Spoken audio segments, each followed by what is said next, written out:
Halo pemirsa, berjumpa lagi dengan saya Irin Anggun dalam program Podcast Wirausaha Sibakul, persembahan dari Dinas Koperasi dan UKM Daerah Istimewa Yogyakarta untuk bidang layanan kewirausahaan KUMKM. Nah pemirsa, tentunya hari ini saya sudah kedatangan 3 orang tamu yang kita akan ajak ngobrol, berdiskusi dengan tema hari ini. Sudah penasaran ya saya dan juga tamu-tamu saya ini akan berbincang terkait dengan apa sih pemirsa? Hari ini kita akan membahas pengembangan produk lokal menjadi go global sebagai ajang pengenalan budaya Jogja. Wah ini lengkap ya. Jadi hari ini kita ngomongin tentang kebudayaan, ngomongin tentang UKM ya, yang seperti apa, mereka harus seperti apa agar produk-produk lokal ini bisa naik kelas ke go global. Langsung saja boleh kita sapa narasumber hari ini. Yang pertama di sebelah kanan saya sudah hadir Bapak Sutemas Waluyanto Esos. Beliau selaku anggota Komisi A DPRD Daerah Istimewa Yogyakarta. Pak Temas, apa kabar? Baik, Mbak Anggun. Waduh, ini kegiatannya ngapain aja nih Pak Temas nih? Kayaknya makin sibuk kesana kesini ya menjelang akhir tahun. Iya. Kegiatannya ngapain aja nih Pak Temas nih? Kegiatannya sementara di Pansus BA 29. Kaitan dengan pendidikan Pancasila dan wawasan kebangsaan, Mbak. Waduh, berarti itu harus selesai bulan Desember ini nanti. Waduh, ini berarti sudah mulai kejar-kejaran waktu ya Pak ya, dan juga mempunyai visi misi yang mulia ya. Baik, matur suwun Pak Temas sudah hadir, dan di samping Pak Temas sudah ada Bapak Ruli Andriadi SS. Beliau selaku Kabid Pemeliharaan dan Pengembangan Warisan Budaya Dinas Kebudayaan Daerah Istimewa Yogyakarta. Halo Pak Ruli. Halo Mbak Anggun. Ini loh poninya klimis banget. Ini kayak persiapan buat hadir di podcast hari ini. Sehat Pak Ruli? Betul, performa kita kan harus. Wah ini ya kan.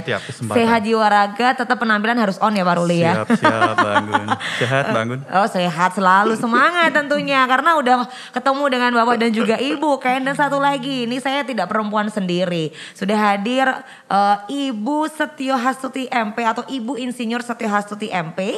Beliau selaku Kasubag Program Dinas Koperasi dan UKM Daerah Istimewa Yogyakarta. Bu Tuti, apa kabar?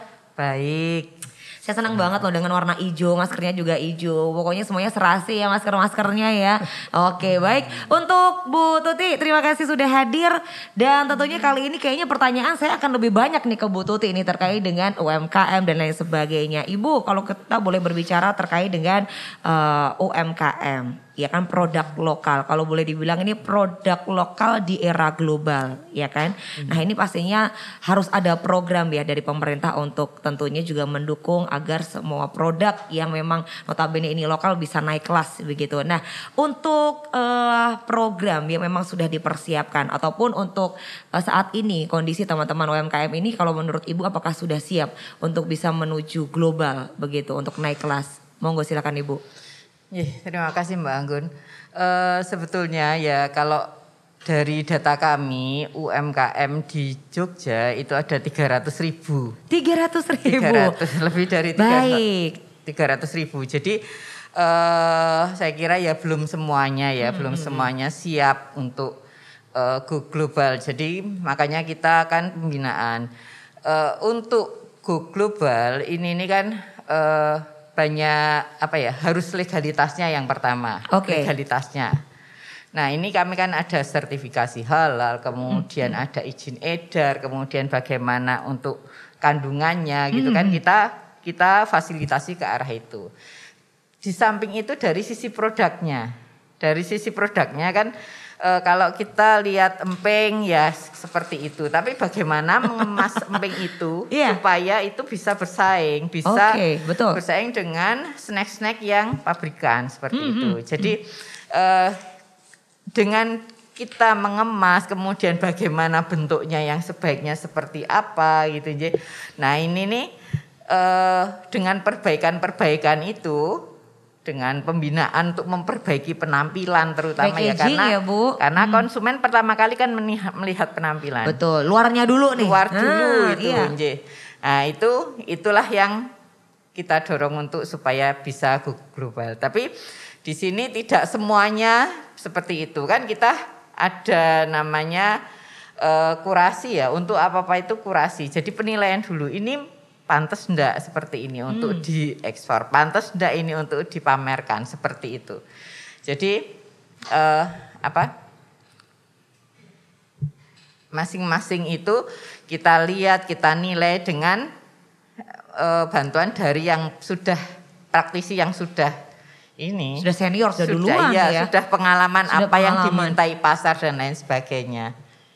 Oke, jadi untuk yang pertama memang didorong adalah legalitas. Ini menjadi harga mati. Kalau lalu kemudian kualitas dan juga packaging ya Bu ya. Karena kalau kita berbicara go global ini kan berarti pasarnya lebih luas lagi. Iya kan, dan tentunya konsumennya kan juga beragam ya Bu ya. Alangkah baiknya kalau packaging ini bisa di-create semenarik mungkin begitu ya, agar konsumen ini bisa jatuh cinta pada pandangan pertama, begitu ya Bu ya. Iya.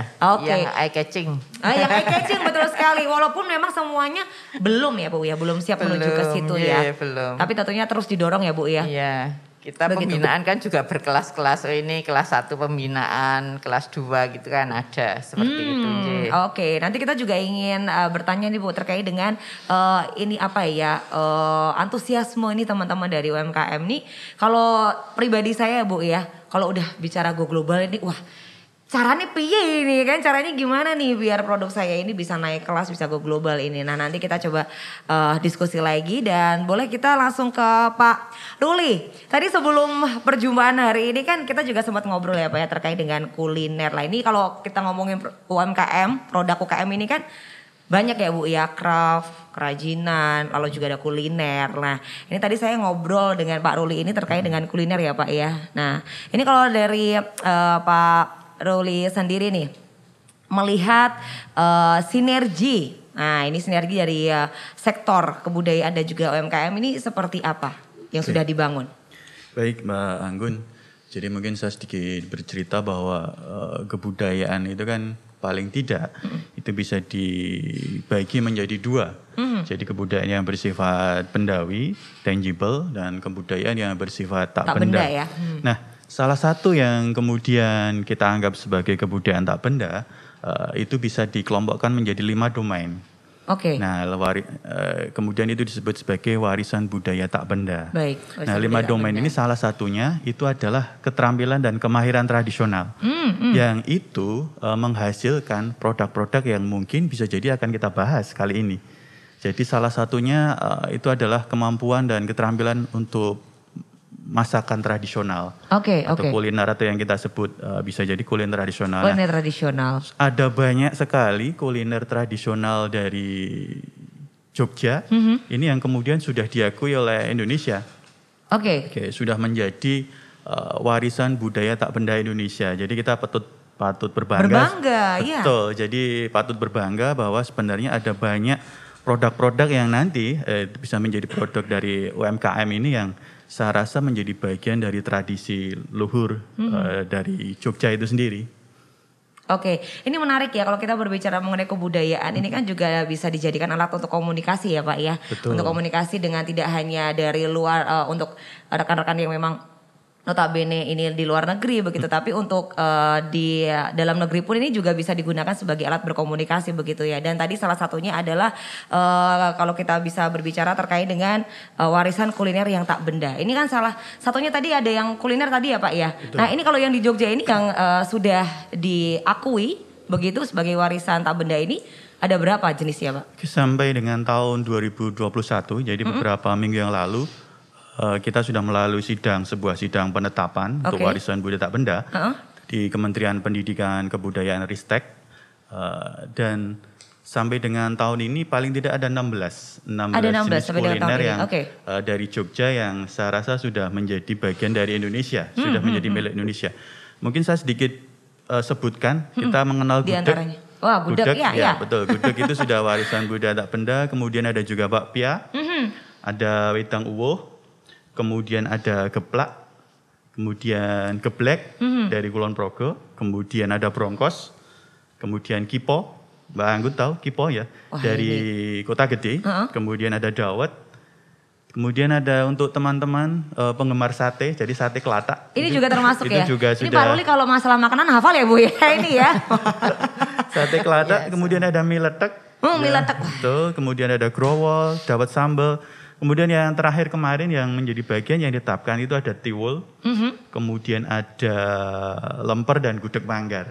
Jadi ini sebenarnya produk-produk luar biasa, bagian dari tradisi kebudayaan di Jogja yang saya rasa peluangnya untuk pengembangan UMKM untuk menuju global saya rasa nanti menjadi potensi yang luar biasa Mbak Anggun. Iya, betul-betul. Dengan teman-teman dari Dinas Koperasi kita bisa berembuk bersama ya bagaimana caranya kemudian tradisi ini bisa mendunia. Betul. Dari lokal ke global. Betul sekali. Ini bisa menjadi awal yang baik ya Pak ya ketika memang makanan-makanan yang tadi tradisional ini ternyata sudah diakui, dan ini saya pikir ini bisa menjadi awal dan bekal yang baik ya agar bisa menuju go global tadi seperti yang Pak Ruli sampaikan. Baik Pak Temas. Nah, ini Pak Temas kan pastinya juga sering ke masyarakat ya Pak ya, walaupun dengan adanya pandemi ini untuk intensitasnya tidak terlalu ya Pak ya. Tapi kalau mau melihat keunggulan dari Yogyakarta ini seperti apa Pak? Terkait dengan produk-produknya dan peluangnya bisa menuju ke go global ini seperti apa Pak Temas? Monggo. Terima kasih Mbak Anggun. Yang pertama kita ketahui bahwa di daerah istimewa Yogyakarta ini merupakan pusat daripada kota pelajar, kota pendidikan, kota kebudayaan ya Pak, banyak ya. Kebudayaan juga. Jadi untuk apa yang disampaikan Mbak Anggun tentang apa tadi itu Mbak, keunggulan-keunggulan. Iya. Keunggulan-keunggulan di Yogyakarta tentunya banyak sekali. Seperti tadi telah disampaikan Bu Tuti sama Pak Ruli ya, terkait dengan makanan-makanan dan juga untuk budaya ada 7 yang salah satunya batik itu ya, terus seni tari dan wayang kulit dan lain sebagainya itu merupakan sebuah keunggulan, walaupun ada 2 yang sangat merakyat di DIY itu dengan jatilanya ya, itu sangat merakyat. Saya kira masih banyak keunggulan-keunggulan yang ada di daerah istimewa Yogyakarta ini terkait dengan ekonomi dan budaya Yogyakarta gitu. Oke, memang ya Pak, kita sepakat apa yang dikatakan oleh Pak Temas ini banyak sekali kearifan lokal yang ada di Yogyakarta, dan ini menjadi sebuah kekuatan untuk Yogyakarta ini bisa menarik minat ya, tidak hanya turis lokal tapi juga turis asing begitu. Dan kita harapkan untuk rekan-rekan UMKM ini dapat melihat potensi itu ya Bapak Ibu sekalian ya, dan tentunya bisa semangat nih untuk menuju go global. Tapi kalau kita berbicara mengenai go global ini kan tentunya kita juga tidak lepas dari pengembangan dari bisnis lokal tersebut. Nah Bu Tuti, kalau dari Dinas sendiri ada tidak Bu untuk program pengembangan bisnis lokal yang concern benar-benar terkait dengan pengembangan bisnis lokal ini? Seperti apa Bu? Oh iya ada. Jadi kita itu membina, ada yang misalnya kalau bisnis lokal itu melalui desapreneur. Jadi apa potensi dari desa itu, gitu, jadi potensi dari desa itu kemudian itu kita perbaiki. Misalnya di Salak, di Sleman, Salak potensinya. Kemudian kita perbaiki di situ apa produk yang kalau kita mau go global itu kan harus umur simpannya yang panjang, yang tidak mudah rusak gitu kan. Jadi bagaimana kita memproduksi diversifikasi produk yang bisa dinikmati ciri khas Salaknya. Tetapi umur simpannya yang panjang. Seperti itu. Jadi kita lihat potensi-potensi kita punya ada untuk yang tahun ini mengembangkan ada 10 desapreneur seperti itu. Jadi punya kekuatan sendiri-sendiri. Itu sudah punya kekuatan. Nah, ini kita galilah potensi di situ, kemudian kita kembangkan. Itu. Oke. Desapreneur tadi ya Bu ya, dan sampai dengan sekarang ini ada 10. Oh, sudah ada untuk tahun ini. Untuk tahun ini. Untuk tahun ini ya, tapi itu yang desapreneur, kemudian juga ada yang dia juga desa budaya. Oh, gitu. Tapi nanti kan menjadikan sesuatu desa mandiri budaya seperti itu yang di situ desa budaya wisata dan lain sebagainya. Nah, kita menggali kewirausahaannya di situ. Untuk desapreneur ini ya. Ya, planner. gitu. Oke. Tapi tidak hanya 10 tahun ini ada yang tahap maju, ada 10 pengembangan, artinya jadi kan kita ada klaster-klasternya, ada klasifikasinya. Tahun ini misalnya penumbuhan, tahun besok dia dilatih lagi untuk pengembangan, tahun besoknya lagi kita latih untuk maju gitu loh, untuk tahap majunya. Untuk tahun ini mana saja Bu untuk Desaprenernya ini? Di antaranya? Di antaranya sebentar. Saya itu ya Imogiri itu ada juga, terus yang Kulon Progo itu di Pagerharjo ada juga, kemudian di di antaranya itu ya ada beberapa ya Bu ya. Oke, berarti ya, untuk Desapreneur ini sebenarnya untuk sekali lagi untuk pengembangan bisnis lokal sudah ada programnya. Salah satunya adalah Desapreneur. Diharapkan ini teman-teman yang memang ada dalam wilayah yang memang dicanangkan sebagai Desapreneur ini bisa sebagai pemula ya Bu ya, memulai begitu kan. Oke, baik kita boleh ke Pak Ruli. Pak Ruli, ini kan Pak Ruli kan ini pasti jago banget nih kalau udah ngomongin soal kebudayaan nih, udah nggak usah ditanya nih. Nah, untuk terobosan yang sudah dilakukan dari Dinas Kebudayaan begitu, mendukung teman-teman yang memang bergerak di bidang kebudayaan di Yogyakarta, terlebih selama pandemi ini, begitu. Walaupun kita sudah mulai ada pergerakan yang positif ya, tapi memang belum bisa secara normal begitu. Apa yang sudah dilakukan Pak Ruli? Baik, Mbak Anggun. Jadi kita perlu tahu bersama bahwa pada kondisi saat ini ada dua hal besar yang sedang terjadi di dunia. Oke, dunia loh ya. Betul, jadi yang pertama itu adalah pandemi itu sendiri. Jadi pandemi COVID-19 ini mau tidak mau memang kemudian sudah masuk ke berbagai ranah kehidupan. Kemudian yang sekarang sedang terjadi di dunia itu adalah proses digitalisasi. Oke. Jadi digitalisasi itu menjadi bagian yang ternyata berkembang seiring dengan terjadinya pandemi ini. Nah, dua hal inilah kemudian menjadikan kami dari Dinas Kebudayaan untuk merespon bagaimana kemudian proses digital itu tetap hadir di kebudayaan. Nah, salah satunya kami mengubah platform untuk berkesenian, berkebudayaan. Itu yang dulunya mungkin bersifat luring, tapi sekarang kita siapkan untuk prosesnya menjadi daring. Seperti proses seperti podcast kita kali ini. Jadi yang dulu performnya kemudian di masyarakat, namun beradaptasi dengan pandemi ini sementara karena ada proses pembatasan, kita lakukan di studio, baik itu streaming ataupun melalui taping. Jadi untuk jenis-jenis aktivitas berkebudayaan yang bentuknya performance, itu kita lakukan streaming dan sebagainya. Nah, kemudian bagaimana intervensi kami dari Dinas Kebudayaan terhadap teman-teman pelaku UMKM yang khususnya mungkin basicnya adalah warisan budaya tak benda yang kami ceritakan tadi ya. Nah, betul, jadi kami kemarin baru saja melakukan menyiapkan teman-teman para pelaku pelestari karya budaya ini dengan membuatkan QRIS. Oke, jadi kalau mohon maaf ini saya ambil contoh, jadi kalau bentuknya seperti ini. Barcode begitu ya? Iya, QR code seperti ini. Jadi para pelaku misalkan dari UMKM dari pelaku tradisi pengrajin geblek, kemudian tempe besengek dan sebagainya, itu kita berikan QRIS-nya. Harapannya apa? Ini menjadi bagian bahwa teman-teman dari UMKM ini juga beradaptasi dengan perkembangan dunia. Dengan perkembangan, Jadi proses transaksi nanti sudah sistemnya e-money dan digital. Ini tidak bagian dari kami ya? Betul. Kami ibaratnya memberikan semacam senjata agar teman-teman ini juga bisa bersaing. Nanti QR code-nya itu bisa kemudian disampaikan di proses packaging-nya dan sebagainya, sehingga masyarakat, para pengguna ataupun orang yang ingin menggunakan produk-produk ini juga bisa langsung. Proses transaksinya menjadi lebih mudah.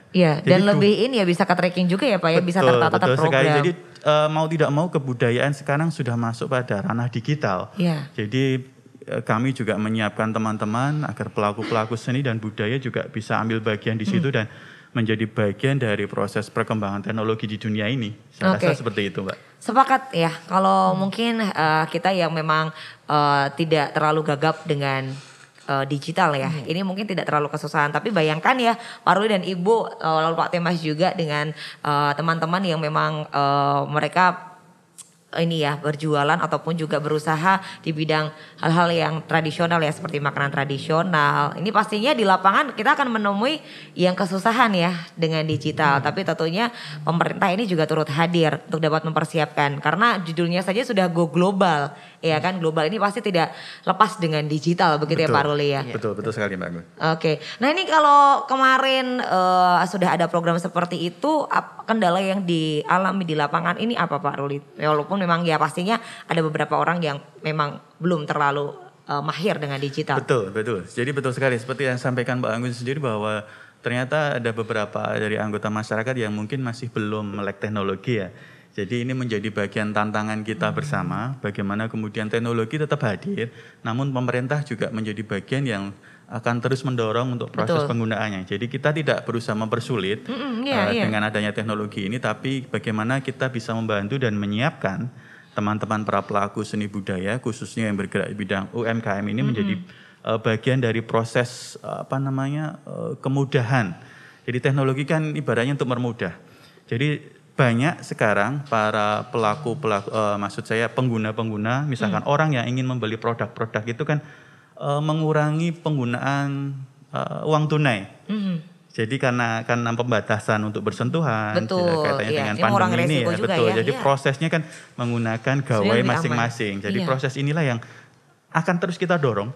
Kita dorong bagaimana caranya agar nanti itu bisa lebih luas lagi dikenal oleh masyarakat sehingga menjadi sebuah kebutuhan dan kemudahan baik untuk pelaku sendiri ataupun untuk masyarakat yang ingin memanfaatkan produk-produk yang nanti ditawarkan oleh para pelaku tersebut. Jadi tantangannya seperti itu sih. Jadi bagaimana kita menyebarluaskan ini bahwa sekarang itu eranya sudah berubah. Ada perubahan platform. Jadi platform dari yang selama ini istilahnya tradisional sekarang masuk ke era yang digital, meskipun tradisional ini juga menjadi bagian warna tersendiri sebenarnya. Saya rasa itu Mbak Anggun. Betul. Ini kalau udah ngobrolin soal digital ini ya pasti ada dua sisi ya Pak ya. Satu sisi memang memudahkan, tapi ada juga orang yang merasa dengan digital ini saya lebih ribet nih, saya nggak ngerti, saya harus belajar lagi, susah begitu untuk memasarkan produk saja sudah susah, apalagi belajar begitu ya. Tapi yang jelas kalau kita memang tidak beradaptasi dengan perubahan saat ini ya, era saat ini yang global, digital ini tentunya akan kesusahan ya Bu ya untuk dapat mengegrab semua orang-orang yang memang pasarnya lebih luas lagi begitu.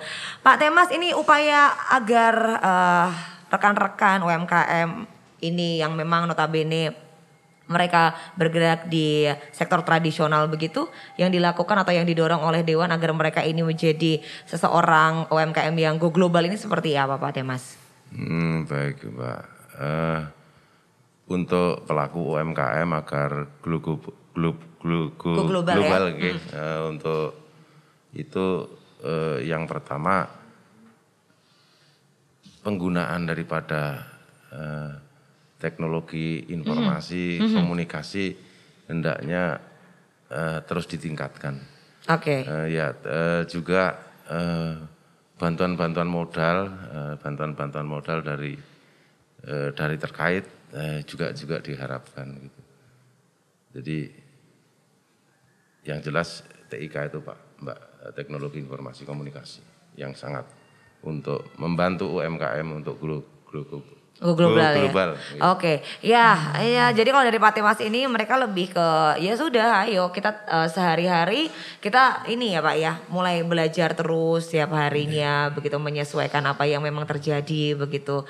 Oke, kalau dari Ibu Tuti ini untuk contoh produk lokal yang sudah go global ini ada nggak Bu nih, bisa diceritakan dong Bu. Ini biar jadi semangat nih untuk yang menyaksikan di hari ini. Silakan. Ini saya cerita sedikit ya. Boleh Bu. Untuk UKM-nya, UKM bagaimana dia mendaringkan, mengonlinekan produknya. Iya. Jadi memang sebelum masa pandemi kita kan ada pelatihan digital marketing. Oke. 60 setiap tahunnya 60 orang. Dari 60 itu tidak semuanya yang nggak pede. Setelah dilatih pun nggak pede. Tapi dengan adanya pandemi, percaya atau tidak dalam 1 tahun itu ada 2000. Waduh. berkali-kali lipat ya. Ini salah satu berkah pandemi berarti. Ya. Kita ada dengan pandemi juga itu kita fasilitasi dengan aplikasi Sibakul Jogja. Di situ kan kita ada market hub. Iya. Market hub yang melatih mereka untuk penjualan secara online. Okay. Karena mungkin ketakutan mereka dengan marketplace, persaingan nggak pede lah gitu ya. Kita latihlah di market hub. Tapi memang pertama itu ya, saya juga untuk produk, misalnya produk, dia tidak tahu bagaimana membranding produknya. Masih belum tahu. Jadi produk di bawah dipotret seperti ini.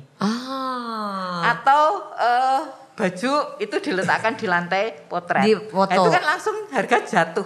Iya betul. Dan kurang menarik untuk dilihat ya. Iya, itu disitulah ada pembinaan.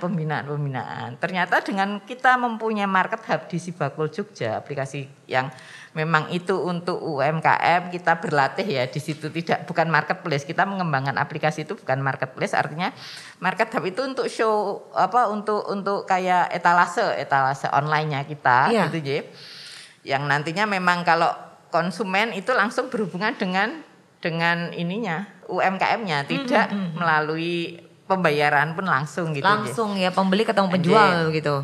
Dengan seperti itu kemudian kita latih bagaimana foto produk yang bagus bagaimana. Kemudian kita latih membranding produknya. Ternyata menceritakan produknya sendiri, keunggulan produknya mereka tidak tahu itu caranya seperti apa.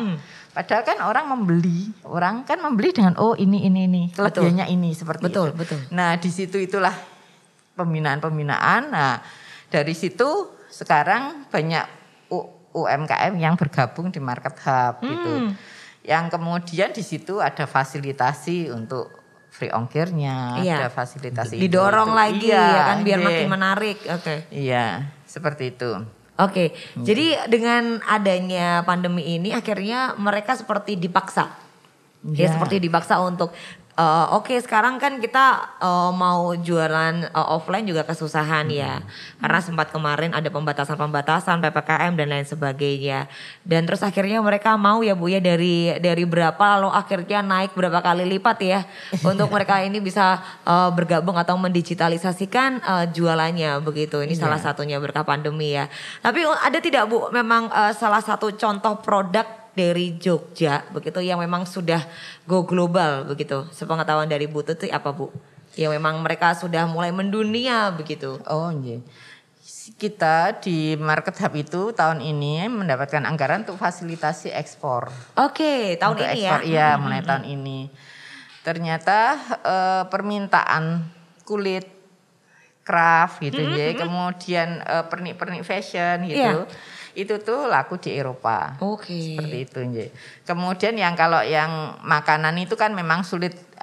Kalau Eropa, Amerika itu kan sulit. Karena kalau tahanannya ya Bu ya waktunya pendek. Itu di Malaysia, di ini itu makanan-makanan yang seperti itu. Kemudian kita juga menyediakan yang untuk kaleng. Gudeg kaleng kan ada, bakmi sekarang kaleng gitu sudah ada. Iya, jadi kalau kita mau ngasih oleh-oleh tuh macam-macam, jadi lebih macam-macam. Seperti itu. Oke, jadi untuk saat ini sudah ada dukungan dana juga ya Bu ya untuk mendorong rekan-rekan ini dapat melakukan ekspor ya. Iya. Oke, ini keren sih. Tapi untuk tahun ini dana yang memang diplot untuk kegiatan ekspor ini berapa Bu kalau boleh diinformasikan? Ya lumayan untuk 3.000 kilo. 3.000 kilo totalnya. Tapi kita tidak apa namanya yang bentuk kita eceran loh ya. Kita maksudnya yang 5 kilo, 10 kilo, 25 kilo. Tapi kalau sudah pakai kontainer itu kan sudah ranahnya. Betul. Ini ranah kita ya yang kecil-kecil seperti itu melatih gitu. Oke. Ini jadi sekali lagi ya pemerintah ini sudah memberikan program, tidak hanya program tapi juga dana begitu ya bantuan. Nah, ini kita harap teman-teman yang memang sebagai pelaku ini juga ikut semangat ya Bu ya belajar lalu juga pintar untuk mengambil peluang nih saat ini seperti apa peluang yang memang bisa diambil begitu momentum-momentum begitu. Boleh kita ke Pak Ruli. Nah Pak Ruli, kebudayaan kuliner ini kan menarik ya. Salah satu yang menarik di Jogja ini kan juga termasuknya adalah kuliner ya. Nah kalau dari Pak Ruli sendiri ini teman-teman yang seharusnya atau kalau dari Pak Ruli sendiri menurut Pak Ruli teman-teman yang memang dia bergerak di bidang kuliner tradisional. Ini menangkap peluang untuk saat ini seperti apa? Mumpung ya Bu ya, sudah ada program dan juga bantuan dari pemerintah yang tadi sempat diinformasikan oleh Bu Tuti. Ini harus seperti apa Pak Ruli? Oke, baik Mbak Anggun. Mungkin saya sedikit bercerita dulu ya Boleh, kaitannya dengan para pelaku UMKM, kaitannya dengan karya budaya yang tadi saya ceritakan. Jadi ada salah satu beberapa ya mungkin pengrajin kipo. Jadi kipo di Kota Gede itu karena pandemi ini kemudian menurunkan produksinya menjadi sepertiga dari biasanya. Ini kan menjadi tantangan bersama bahwa ternyata para pelaku ini memang kemudian membutuhkan dukungan kita bersama. Iya. Nah, salah satunya yang mungkin bisa kita lakukan tentu adalah dari teman-teman Dinas Koperasi itu mungkin terkait dengan branding dan promosinya. Oke. Jadi saya rasa kami sangat mendukung sekali mungkin dengan Sibagul ya, Bu Tuti. Dengan Sibagul ini kemudian teman-teman dari pelaku UMKM ini bisa menjadi bagian bersama di marketplace yang kemudian saya rasa peluang untuk berkembangnya jauh lebih banyak dengan dukungan dari teman-teman dari Dinas Koperasi. Jadi saya rasa ini peluang Mbak Indah. Jadi budaya, jadi karya budaya tak benda yang tadi sudah ditetapkan, itu saya yakin ke depan tetap akan bertahan dengan dukungan dari berbagai pihak dan salah satunya ini momentum yang luar biasa kalau kemudian para pelaku-pelaku ini mendapatkan dukungan dari teman-teman dari Dinas Koperasi seperti itu. Nah, namun di sisi lain tadi yang saya ceritakan mungkin baru sebatas kemahiran tradisional dalam bentuk kuliner ya. Iya. Tapi sebenarnya sudah menjadi bagian keseharian kita bahwa intangible cultural heritage atau warisan budaya tak benda yang sudah diakui dunia itu ya yang kita pakai ini batik ini. Iya. Betul, batik, kemudian ada keris, ada wayang dan ini juga saya rasa menjadi produk-produk dari teman-teman dari UMKM ya. Ke depan saya rasa sangat mungkin dan sangat bisa bersaing di global ya. Tentu dengan dukungan dari Dinas Koperasi dan stakeholder yang lain. Saya rasa seperti itu, Mbak. Oke, ini yang penting kita juga harus pede ya. Kadang kan masih kita ketemu juga ya teman-teman yang memang sebenarnya mereka tuh punya karya yang luar biasa. Tapi karena tidak pede dan juga bingung ini pemasarannya harus seperti apa ya. Kalau berbicara mengenai ekspor ini memulainya kadang-kadang yang susah begitu ya Pak Ruli dan juga Ibu Tuti, Pak Temas sekalian. Tentunya perlu dorongan dan juga kerjasama ya dari beberapa stakeholder. Bu Tuti tidak bisa bekerja sendiri tentu ya Bu ya. Pak Ruli juga. Betul. Nah ini Pak Temas nih juga ini tugasnya kan adalah adanya kebijakan nih Pak untuk mendorong rekan-rekan yang memang sekali lagi UMKM lokal kita agar go global. Ini dukungan yang diberikan seperti apa Pak? Mbak Tuti, Mbak Anggun. Ya. Yang pertama kalau kita berpedoman pada Undang-Undang Nomor 13 Tahun 2012 tentang keistimewaan yang turunannya ke Perda Nomor 3 Tahun 2017 tentang pemeliharaan dan pengembangan budaya serta Perda Nomor 4 Tahun 2011 tentang nilai-nilai budaya yang mana di dalam Undang-Undang Keistimewaan dengan perda-perda tersebut itu akan saling berkaitan. Seperti contohnya dana keistimewaan. Dana keistimewaan itu nanti Mas Ruli atau Pak Ruli itu bisa apa-apa saja yang dari kebudayaan disampaikan ke UMKM, pelaku-pelaku UMKM itu apa-apa saja. Tentunya bagi Dewan mendorong dan mendukung pasti ya Pak? Mendukung, iya. Demi kepentingan masyarakat, demi kepentingan UMKM, demikian. Oke. Ini pasti semuanya diberikan lah ya Pak ya, mau dukungan mulai dari kebijakan, lalu juga dana, ini pastinya Pak Temas dan juga rekan-rekan ini pastinya akan mendukung begitu, apalagi untuk memajukan UMKM ini yang kontribusinya juga luar biasa Bu ya dengan perekonomian ya.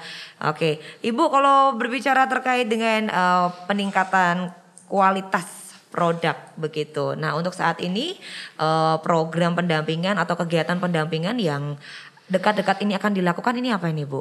Atau mungkin sudah ada bocoran ini Bu untuk program 2022. Ini kan kita sudah mau 2021 ini sudah mau akhir loh Bu ini. Monggo Bu Tuti. Iya. Sebetulnya kami untuk yang peningkatan kualitas ya. Peningkatan kualitas itu bagaimana? Pertama kualitas dari tampak luarnya dulu. Oke. Tampak luar. Jadi di situ ada brandingnya, bagaimana kita membranding produknya gitu. Kemudian di kemasan itu kan harus ada informasi-informasi yang lain ya, betul. Itu mulai dari komposisi dan sebagainya. Kita fasilitasi di situ. Mungkin dengan fasilitasi halal itu malah memperluas pasar. Itu kan sekarang ada banyak yang hati-hati. Ya, kita fasilitasi di situ gitu ya untuk fasilitasi halal. Kemudian untuk produk-produk yang seperti kaleng, kemudian seperti beku, ya frozen food itu kita fasilitasi dengan izin edar. Jadi peningkatan kualitas artinya yang dibutuhkan pasar itu apa? Yang dibutuhkan pasar itu apa yang kita sediakan di situ. Kemudian dari penampilan produknya, bagaimana? Kalau dulu besar-besar kita buat yang kecil, yang menarik itu. Jadi bagaimana dia menarik kalau disajikan. Oke. Nah itu juga ada pelatihannya di situ gitu ya. Jadi kemudian si UKM-nya sendiri tidak hanya ke produknya, SDM-nya sendiri. Iya. Itu paling kan penting juga, itu malah asetnya. Iya, itu juga kita latih, kita sertifikasi nantinya. Jadi ada seri pelatihan yang akhirnya itu ada sertifikasi di situ, misalnya sertifikasi untuk ekspor, sertifikasi untuk kewirausahaan seperti itu. Dengan meningkatkan kapasitas SDM-nya, itu produknya pasti akan mengikuti. Jadi itu yang di 2022 kita lihat produk legalitas, kemudian juga SDM-nya, iya, UKM seperti itu. Oke, jadi masih tetap ya Bu ya untuk legalitas, lalu juga lebih juga mempersiapkan ke SDM-nya, karena mereka ini adalah aset terbesar ya. Nah ini aset terbesarnya adalah teman-teman atau SDM ini. Jadi diharapkan dengan adanya pelatihan ini mereka bisa lihai ya Bu ya untuk dapat go global itu tadi. Oke, nah Pak Ruli kembali lagi kalau kita berbicara soal budaya. Begitu ya, ini salah satu rekan-rekan ya, kalau tadi kan kita memang berbicara terkait dengan kuliner ya. Nah ini rekan-rekan ini kan mempunyai peran yang begitu luar biasa untuk memperkenalkan budaya Jogja ke dunia. Begitu, mereka adalah ujung tombak kalau kita bisa bilang. Nah kolaborasi seperti apa sih Pak yang harus dilakukan untuk saat ini? Begitu, apalagi di tengah kondisi yang berbeda ya sekarang ya. Monggo Pak Ruli. Baik, jadi proses yang sudah kami lakukan terkait dengan pencatatan, kemudian pengusulan, kemudian penetapan karya-karya budaya menjadi warisan budaya tak benda. Indonesia itu sebenarnya muaranya itu justru pada tindak lanjut pasca penetapan.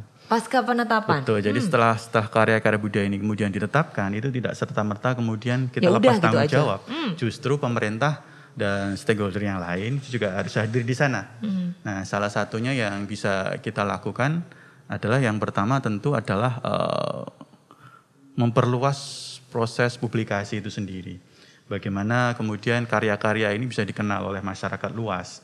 Jadi itu yang nanti bisa kita lakukan. Kemudian kita juga perlu mengajak teman-teman di pelaku di industri kreatif terutama untuk sama-sama bagaimana merebranding dari produk-produk ini agar kemudian bisa sesuai dengan kebutuhan dan bisa sesuai dengan keinginan jadi customer ya, customer di luar pasar sana. Ya, bagaimana betul mengikuti pasar, bagaimana ini kemudian bisa diterima, bisa menarik. Nah, salah satunya yang sedang kita lakukan dengan teman-teman dari Dinas Koperasi adalah memberikan watermark Jogja Tradition. Itu sudah ada pergubnya, sebenarnya Pergub 21 tahun 2017. Bagaimana produk-produk budaya ini memiliki watermark tersendiri. Oh, ada watermarknya. Betul, bahwa namanya Jogja Tradition ya, Bu Titik. Jadi Jogja Tradition. Nah, ini sekarang sedang kita dorong, kita godok bersama dengan teman-teman dari Dinas Koperasi bagaimana agar pelaku yang kemudian memiliki Jogja Tradition ini memiliki nilai lebih. jadi tidak semua ya? Betul, jadi nanti akan ada proses pengajuan untuk bisa mendapatkan watermark Jogja Tradition, bahwa kekhasan dari karya-karya budaya inilah yang kemudian memang menunjukkan Jogja banget.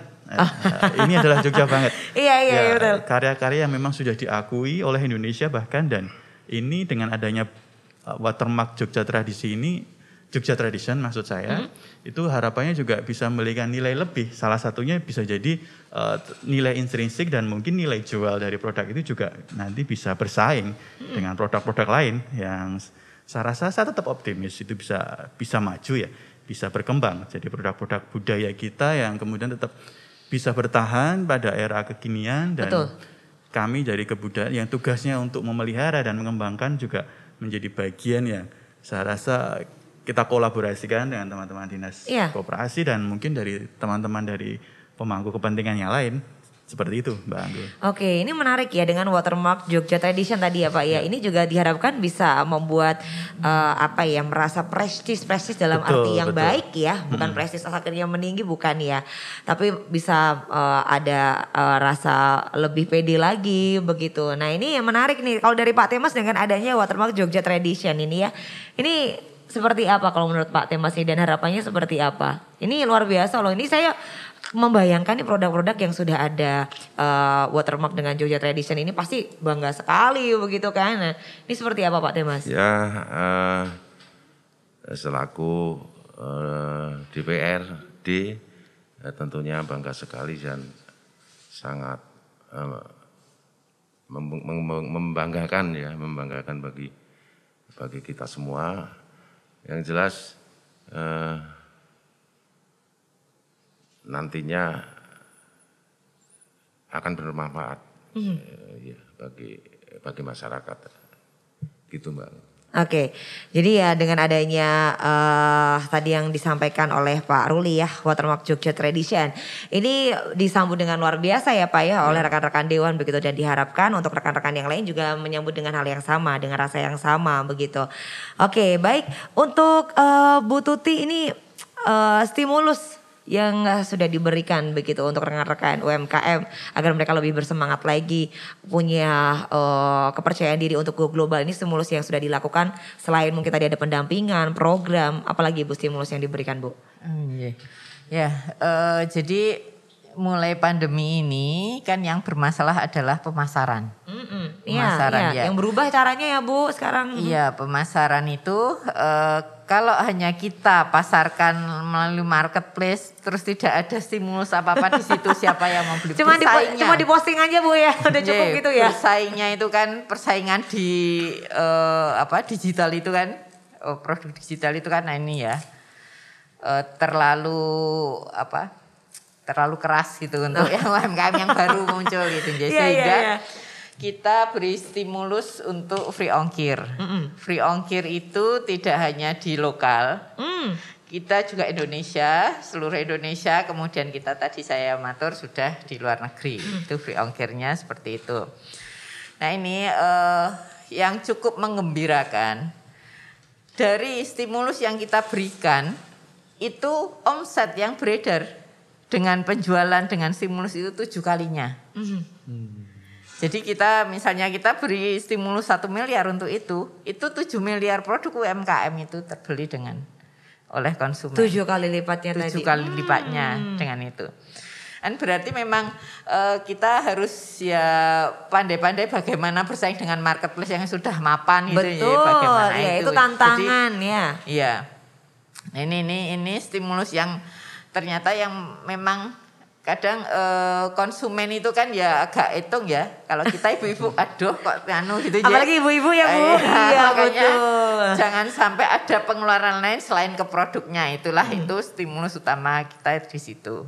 Di samping yang tadi sudah saya sebutkan. Oke, tapi untuk rekan-rekan UMKM yang memang sudah tergabung di Sibakul ini berapa Bu? Apakah sudah semua? Atau baru berapa persen begitu? Karena kan ada fasilitas free ongkir.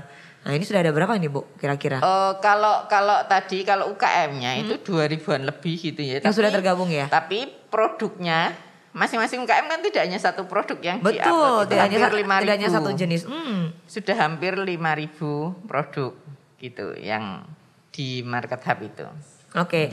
Dan untuk kelanjutan dari si bakul ini sempat tidak Bu untuk gimana nih kalian merasakan sudah bergabung dengan si bakul, apa manfaatnya? Sempat ngobrol juga nggak Bu dengan teman-teman UKM? Oh iya, mereka rata-rata malah pengen masuk karena memang kita harus punya data. Banyak yang tanya data UKM berapa kan itu banyak yang tetap by data ya Bu. Jadi kita ya agak memaksa dengan fasilitas yang kita berikan harus terdaftar di Sibakul. Di Sibakul ini mereka kan mendatakan dirinya dengan self assessment. Jadi menilai produk usaha saya itu berapa atau kelas berapa gitu. Itu bisa diikuti dengan menjawab pertanyaan. Misalnya tentang keuangan, setelah ada pelatihan tentang keuangan gitu. Nah ini, saya sudah terpisah keuangan dengan keuangan keluarga dengan keuangan usaha gitu. Nah ini kemajuan ini membuat mereka tuh asik. Saya sudah kan itu nanti tergambar di jaring laba-laba. Jaring laba-laba. Semakin lebar jaring laba-labanya berarti kan semakin bagus. Banyak. Iya, itu jadi asiknya UKM itu gitu. Jadi dia menilai dirinya sendiri. Saya sekarang sudah, jadi ada 6 aspek ya. Produksi keuangan, SDM, pemasaran keuangan, pemasaran digital, atau 6 aspek itu yang dinilai sendiri. Nah, dia sudah apa? Sudah. Sekarang kalau dulu pertanyaannya misalnya sudah punya marketplace belum? Sekarang sudah gitu kan, dia nilainya naik lagi itu. Dia bisa mengupdate datanya sendiri. Jadi itu asiknya di situ. Asiknya UKM, saya sudah ini, kemajuan tambah jaring laba-labanya tambah lebar itu. Itu yang di Sibakul membuat UKM itu ya tahulah, saya bisa mengukur diri sendiri ya sekarang ya. Iya. Oke, menarik. Jadi diharapkan nih untuk teman-teman ataupun juga rekan-rekan UMKM yang memang belum bergabung dengan Sibakul, ya alangkah baiknya nih mencoba dulu karena di dalamnya sudah ada fasilitas-fasilitas yang tentunya mendukung dan juga memudahkan ya Bu ya. Mulai dari fasilitas free ongkir, lalu juga jangankan untuk pemasaran di dalam negeri ya Bu ya, untuk di luar negeri saja sangat disupport begitu. Juga tadi UKM juga kita sudah bekerja dengan BPD untuk ATM-nya, untuk QRIS-nya juga dengan BPD. Tuh ditambah lagi ya kan fasilitasnya. Masing-masing punya QRIS gitu. Iya. Itu kan kita melatih mereka untuk menabung sebetulnya. Betul. Kan itu. Iya, lebih mengelola keuangannya juga dengan bagus ya Bu ya, dengan adanya digital ini kan semua transkrip ini kan bisa dilihat. Jadi bisa diharapkan lebih tertata begitu kan Bu ya. Oke. Jadi mereka juga plus difasilitasi dengan QRIS tadi ya. Iya, kartu anggota yang merupakan ATM BPD sekaligus ya. Di situ ada QRIS-nya. Ih mantap, oke. Boleh ke Pak Ruli ini kita beralih ke kebudayaan ya. Nah Pak Ruli ini kegiatan yang dekat-dekat ini nih Pak yang dilaksanakan begitu untuk teman-teman yang memang notabene mereka bergerak di bidang kebudayaan ini seperti apa kegiatannya? Oke, jadi memang kegiatan-kegiatan kita setelah kemarin penurunan level PPKM ya, menjadi level 2, kemudian ada banyak kegiatan yang tetap kita lakukan. Namun memang kita tetap menggunakan protokol kesehatan yang sangat ketat. Dan memang kemudian masih difokuskan pada bentuk-bentuk platform daring. Jadi bentuk streaming seperti saya ceritakan tadi, atau kemudian melalui tapping untuk rekaman dan sebagainya. Jadi prosesnya masih seperti itu. Nah, sebenarnya yang sedang kami lakukan itu proses ini kan istilahnya pandemi ini kan mungkin kita tidak tahu ya kapan berakhirnya. Iya. Jadi kami sebenarnya dari Dinas Kebudayaan, kemudian beserta teman-teman para pelaku seni dan budaya itu sebenarnya masih tertantang untuk mencari bentuk adaptasi bagaimana cara kita berkesenian, berkebudayaan di era pandemi itu yang tepat itu akan seperti apa. Iya, masih belum ketemu formulanya. Betul, nih ya Pak. Jadi misalkan contohnya sekarang ada banyak pertunjukan tanpa penonton. Iya. Padahal bagi seorang seniman, penonton ataupun suara tepuk tangan itu adalah energi. Iya. Jadi rasa, jadi sense-nya itu sekarang masih belum dapat. Nah, ini tantangan bagi kami, kemudian teman-teman pelaku seni budaya, bagaimana kemudian kita tetap beradaptasi dengan situasi yang sekarang, namun bagaimana kemudian berkebudayaan yang kebanyakan menampilkan rasa itu tetap bisa diterima. Ada proses-proses yang sekarang itu hilang karena proses-proses seperti ini. Tampil tanpa penonton, tidak mendengar, betul, tidak mendengar hiruk pikuk apresiasi atau apa, itu kan menjadi sesuatu yang kurang, Mbak. Iya, betul, jadi, setuju. Saya rasa, tapi ini menjadi bagian yang tidak hanya dialami di Jogja, di berbagai belahan dunia, bagaimana banyak seniman, pelaku-pelaku budaya kemudian beradaptasi. Nah, tantangan inilah yang kemudian saya rasa kita memang harus jeli sekaligus kreatif ya.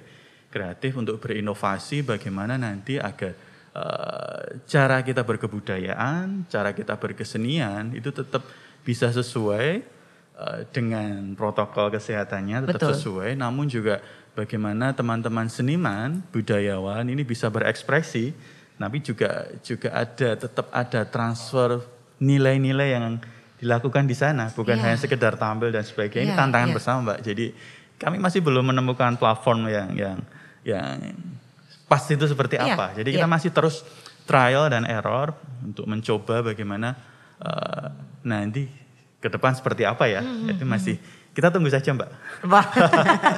Wait and see ya, kita ya menunggu dan melihat ya seperti apa. Tapi memang setuju sih Pak. Jadi saya juga merasakan ya ketika memang biasanya kita acara di depan banyak orang, tepuk tangan ini bisa menjadi spirit, semangat sekarang begitu ya. Sepi ya. Sekarang pakainya tepuk tangannya audio Pak. Nih, nah, buatan nih teman-teman yang memang ini ya. Betul. Ini memang berasa beda sih, tapi yang jelas tetap semangat ya Pak ya untuk mencari mana sih formula yang pas. Tapi karena memang kalau kita berbicara mengenai kebudayaan, sebuah atraksi ini kalau nggak dilihat langsung tuh ya nggak marem ya Pak. Gimana ya? Ini oke, jadi tantangan bersama. Semoga segera menemukan formulanya ya Pak yang pas ya Pak Ruli ya. Oke, Pak Temas. Nah ini boleh dong Pak kolaborasi yang dilakukan nih terkait dengan sekali lagi UMKM yang go global, lalu juga memang teman-teman yang notabene mereka bergerak di bidang kebudayaan. Ini seperti apa? Ini kan semangat dari kita semuanya, ini kan penting untuk mereka begitu. Silahkan monggo Pak Temas. Baik Mbak Anggun. Iya. Kolaborasinya seperti apa harusnya? Kolaborasi antara dinas koperasi ya. Betul. Dinas koperasi dengan boleh dengan OPD-OPD yang lain yang pasti seperti kebudayaan. Iya. Dinas kebudayaan ya, Pak Ruli. Tentunya monggo berkolaborasi dengan Kominfo. Kalau kemitraan dengan Komisi A kan Kominfo, Paniradio Pati atau Paniradio dan lain sebagainya, karena kemitraan ada 15 Komisi A itu. Dan kebetulan tidak ini di tempat Bu Tuti sama Pak Ruli ini ya, mohon maaf bukan mitra Komisi A, namun tetap sering mendukung ya Pak ya. Tetap mendukung.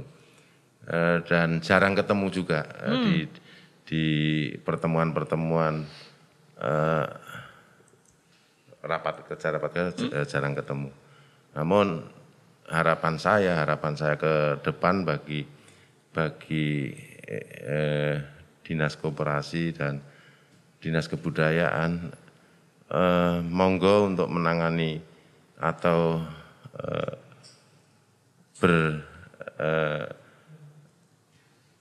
untuk menumbuh kembangkan UMKM. Kolaborasi ya Pak ya? Kolaborasi. Benar-benar UMKM di daerah istimewa Yogyakarta nanti benar-benar dapat seperti yang kita harapkan bersama, yaitu bisa hidup dan kalau di dalam konteks ini revitalisasi, bangkit kembali, maka tidak bangkit kembali lagi, artinya berjalan menyesuaikan dengan kondisi situasi seperti setelah atau sebelum COVID-19 yang melanda ini. Jadi harapan saya tetap semakin baik daripada kemarin, demikian Mbak Anggun. Oke, walaupun memang tidak bermitra dengan Komisi A, tapi yang jelas tetap ya Pak, dukungan ini kita bisa berikan ya, kita bisa rasakan dengan lintas sektor. Tapi yang jelas komitmen bersama ya Bapak Ibu sekalian untuk dapat memajukan rekan-rekan UMKM agar mereka bisa naik level menjadi go global begitu. Dan apalagi di dinasnya Pak Ruli ini juga menjadi tantangan di mana mereka harus bisa tetap berkreasi, berinovasi walaupun dengan ya penyesuaian-penyesuaian saat ini. Seperti ada yang hilang ya Pak Ruli ya. Betul. Doa bersama ya, semoga pandemi ini ya tidak hilang. Maksudnya bukan tidak hilang ya, kita tidak tahu hilangnya kapan. Tapi semoga lebih baik dengan kondisi-kondisi sebelumnya begitu. Nah ini mungkin Pak Ruli kan sekarang kan sudah mulai hybrid ya Pak ya. Walaupun memang sekarang ini penontonnya tidak terlalu banyak ya. Nah ini kemarin juga ada nggak Pak kegiatan yang dilakukan secara hybrid Pak? Sebenarnya hampir semua kegiatan kita sekarang hybrid ya. Sekarang ya sudah ada yang datang secara offline tapi tidak terlalu banyak ya Pak. Betul, hanya memang yang datang offline sangat terbatas. Kemudian juga proses-proses untuk mengikuti protap untuk kemudian menggunakan aplikasi Peduli Lindungi dan sebagainya itu menjadi bagian yang nanti memang harus kita lakukan setiap waktu sehingga kita tetap bisa mengendalikan siapa saja sih yang ada di situ dan sebagainya. Ini menjadi pola baru sebenarnya, pola hybrid seperti yang Mbak Anggun sampaikan. Jadi saya rasa ini tantangan ya. Pandemi saya yakin tidak akan hilang, tapi ini justru akan menjadi bagian kita.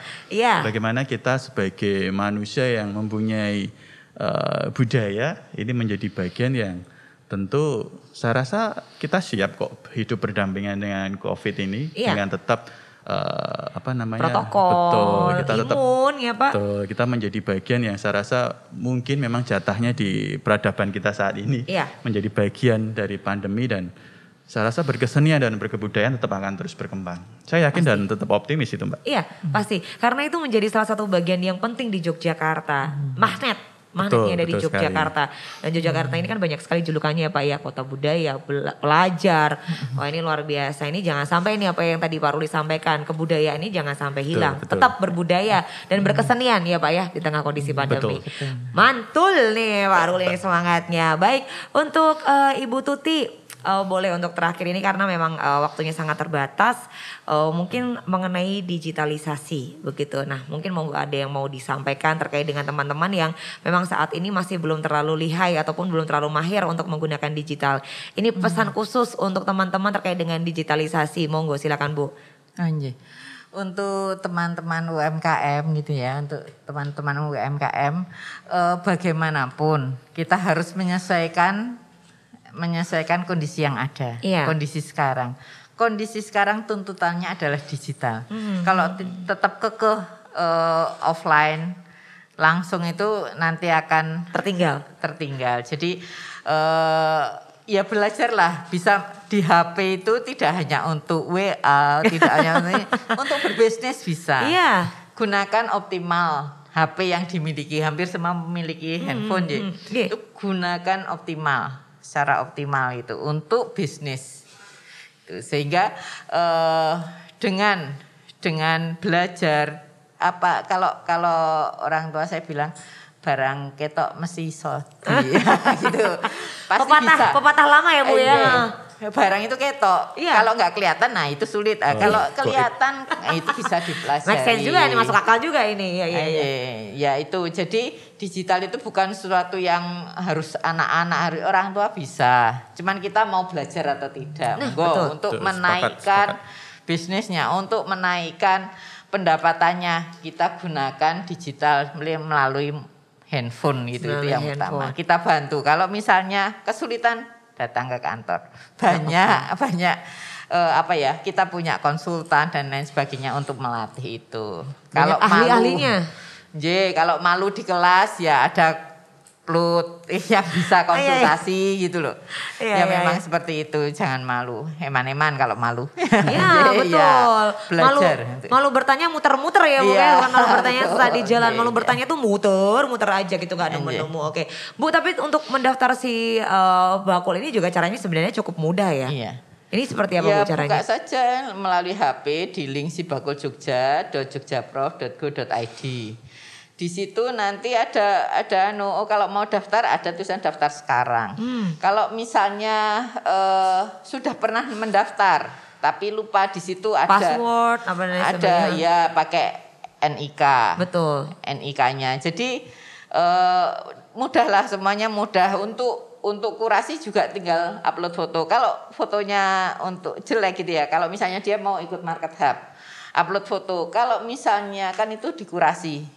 Dikurasi. Kalau misalnya itu jelek, dikembalikan dengan not harus harus seperti begini, ini, perbaikan-perbaikan yang harus dilakukan seperti ini menarik. itu. Jadi keluar di Sibakul tidak akan memalukan. Nah, kalau di fotonya itu terus malah tambah ilmu gitu di situ. Iya. Jadi ikut saja bergabung di sibakuljogja.jogjaprof.co.id. Disitulah banyak sekali fasilitas yang ada di situ. Baik. Nggih. Oke, jadi segera daftar ya. Mungkin boleh terakhir sedikit Pak Ruli harapannya dan Pak Temas mungkin nanti boleh disampaikan sedikit saja. Silakan Pak Ruli. Oke. Jadi nanti setelah ini mungkin saya akan mendorong teman-teman dari pelaku budaya tadi warisan budaya tak benda untuk daftar Sibakul ya, Bu Tuti. Iya. Jadi biar nanti juga teman-teman bisa ambil bagian di sini. Betul. Kemudian saya juga mungkin akan ketemu Bu Tuti dan teman-teman kaitannya dengan Watermark Jogja Tradition tadi. Wah, ini menarik, kita nanti tunggu. agar kita bisa memiliki nilai lebih. Betul, prestis Saya rasa tadi. itu. Semangat dan tetap sehat, itu saja. Oke, mantap. Pak Temas boleh silahkan diberikan harapan closing statement. saya podcast wirausaha Sibakul ini terus program ini terus Berlanjut, di tahun ya. depan itu tetap berlanjut. Amin. Agar UMKM di Yogyakarta bisa mengikuti perkembangan Update ya, Pak? Update ya, perkembangan daripada kegiatan yang dilakukan oleh pemerintah daerah istimewa Yogyakarta. Baik, Matur Suwun, boleh kita beri tepuk tangan untuk Bu Tuti, Pak Ruli, dan juga Pak Temas. Matur Suwun sudah hadir dan semoga semangat yang tadi disampaikan ini bisa menjadi sebuah spirit yang baru nih untuk teman-teman UMKM dan juga teman-teman lain yang menyaksikan. Matur Suwun sekali lagi, sehat selalu Bu Tuti, Pak Ruli, Pak Temas. Semoga bisa berjumpa di lain kesempatan. Terima kasih untuk pemirsa yang sudah menyaksikan podcast Wirausaha Sibakul, persembahan dari Dinas Koperasi dan UKM Daerah Istimewa Yogyakarta untuk bidang layanan kewirausahaan KUMKM. Dan tentunya akhir kata saya Irin Anggun pamit undur diri dan jangan lupa untuk terus menerapkan protokol kesehatan. Sampai jumpa di lain kesempatan. Bye-bye.